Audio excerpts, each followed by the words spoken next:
Peut-être les avez déjà vus, pardon, les avez-vous déjà vus dans les allées du Jardin du Luxembourg, au Parc Monceau, au lac de Saint-Mandé. Peut-être les avez-vous même déjà montés pour les plus jeunes. Ces poneys transportent les enfants l'espace de quelques minutes de promenade. Et pourtant, certaines associations dénoncent leurs conditions de vie. C'est le cas de Paris Animaux Zoopolis, dont vous êtes la cofondatrice, Amandine Saint-Vicence. Bonjour. Bonjour. Merci beaucoup d'être l'invitée de Bonsoir l'Île-de-France. Qu'est-ce qui vous a alerté sur la situation de ces poneys ? Alors déjà, je tiens à rappeler un peu le contexte. Notre association a demandé l'année dernière à la ville de Paris donc de ne pas renouveler ces conventions qui autorisent donc les balades à poneys à Paris pour des raisons de conditions animales, parce qu'on estime que les poneys ne sont pas des jouets, ce ne sont pas des attractions et qu'on doit instaurer un autre rapport entre les enfants et les animaux, leur expliquer que ces animaux doués de sensibilité, qu'on doit être bienveillant avec eux. Et puis donc la ville de Paris a choisi de répondre à notre demande en instaurant une charte dite de bien-être animal. Et donc cette charte a été adoptée au Conseil de Paris en 2021. Elle a été signée par les exploitants et la ville de Paris en février et au mois de mars. Et nous avons donc... Que contient cette charte déjà? Alors cette charte contient 13 points.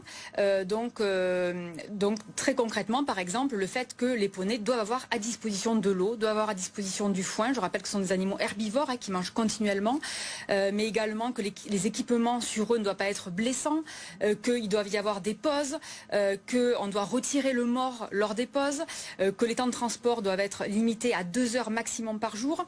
Donc voilà, c'est toute une série de mesures comme ça. Et ces mesures, elles ne sont pas respectées? Voilà, donc nous sommes allés dans les parcs parisiens pour vérifier cela.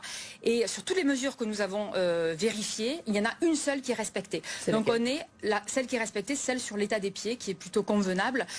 Donc on est sur des infractions qui sont majeures et répétées. C'est extrêmement grave. C'est-à-dire qu'on a des exploitants et la mairie de Paris qui ont signé un contrat, une convention. Je veux dire, c'est extrêmement engageant, c'est écrit, et que ce n'est pas respecté.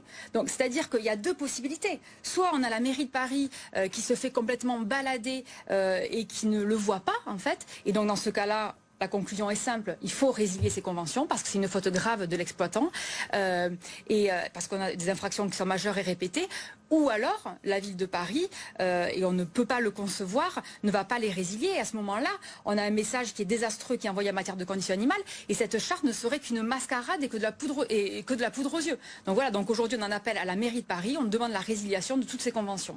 Pourtant, c'est une façon aussi pour les petits Parisiens, certains qui ne peuvent pas forcément partir en vacances, d'avoir une découverte de la nature.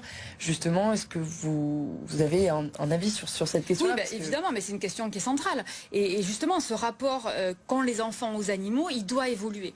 Aujourd'hui, on a un tournant historique, on est en train de prendre conscience collectivement de notre rapport aux animaux. On est face à un état des connaissances scientifiques qui montre que les animaux sont sensibles. Et je rappelle que les poneys ont besoin d'un environnement qui est stable, qui est calme, et que leur place, elle n'est pas en vie dans un environnement bruyant. Donc c'est important de l'expliquer aux enfants. Et surtout, je rappelle que acheter un tour de balade à poney, c'est comme acheter un tour de manège. Ça dure quelques minutes, il n'y a aucune relation qui se fait entre les enfants et les poneys. Donc on est très loin d'un message pédagogique. Finalement, qu'est-ce qui diffère entre le traitement de ces poneys qu'on voit dans les jardins parisiens et le traitement de chevaux qui sont dans des centres équestres? Oui, c'est une bonne question. Alors déjà, je tiens à le dire, à le souligner. Là, on n'est pas du tout sur de l'équitation. On est sur un achat compulsif, un achat de consommation. On met un enfant quelques instants, il fait le tour et il s'en va. Donc il n'y a aucun lien affectif qui ne peut se nouer. Après, je tiens à rappeler que là également, on est sur ces balades à poneys pour qu'elles puissent exister. On est sur du dressage parce qu'on a des poneys qui sont soumis, qui sont extrêmement contraints. On l'a dit, on l'a souligné dans le rapport, il y a ce qu'on appelle un enrainement qui est une longe en colbert qui est extrêmement violent, avec donc une longe qui passe derrière la tête des poneys, attachée aux morts, qui compresse. Et donc c'est un rapport qui est violent aux animaux. Et c'est vrai qu'on n'ouvre pas assez les yeux là-dessus parce que c'est presque banal, c'est presque normal, mais on demande justement de se poser cette question-là.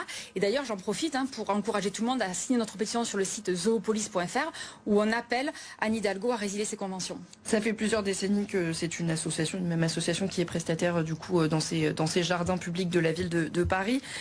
Et puis on peut presque parler d'un lobby des parents parisiens qui souhaitent faire réaliser des balades à leurs enfants. Comment est-ce que vous pensez parvenir à convaincre justement la mairie de Paris de faire respecter cette charte? Alors, il y a plusieurs choses. Déjà, la ville de Paris elle s'est engagée à que cette charte soit dans la Convention. Donc je veux dire, si cette charte a un sens, s'il y a un minimum de prise au sérieux de la condition animale, et que donc ce n'est pas respecté, elle ne peut que résilier les conventions. Je veux dire, c'est pas on les signe et si c'est pas respecté, on va les faire appliquer. Je veux dire, ça a été signé il y a plusieurs semaines. Je tiens à souligner aussi que la ville de Paris a entamé une grande concertation durant plusieurs mois en 2021 avec la Fédération française d'équitation, avec les exploitants, et qu'ils ont tous été d'accord sur les points de la charte et qu'ils l'ont signé. Donc je veux dire, c'est quand même, on est sur quelque chose de grave. On les signe et après on l'applique pas.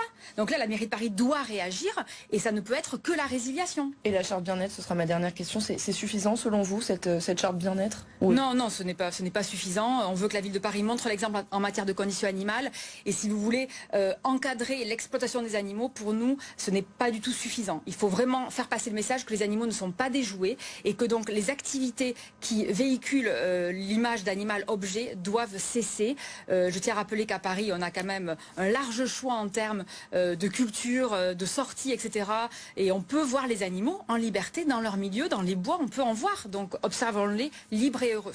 Merci beaucoup Amandine Sanvicens. Je le rappelle, vous êtes cofondatrice de l'association Paris Animaux Zoopolis et donc vous militez auprès de la mairie de Paris pour une meilleure condition des animaux liminaires, donc les animaux qu'on trouve en ville. Merci à vous.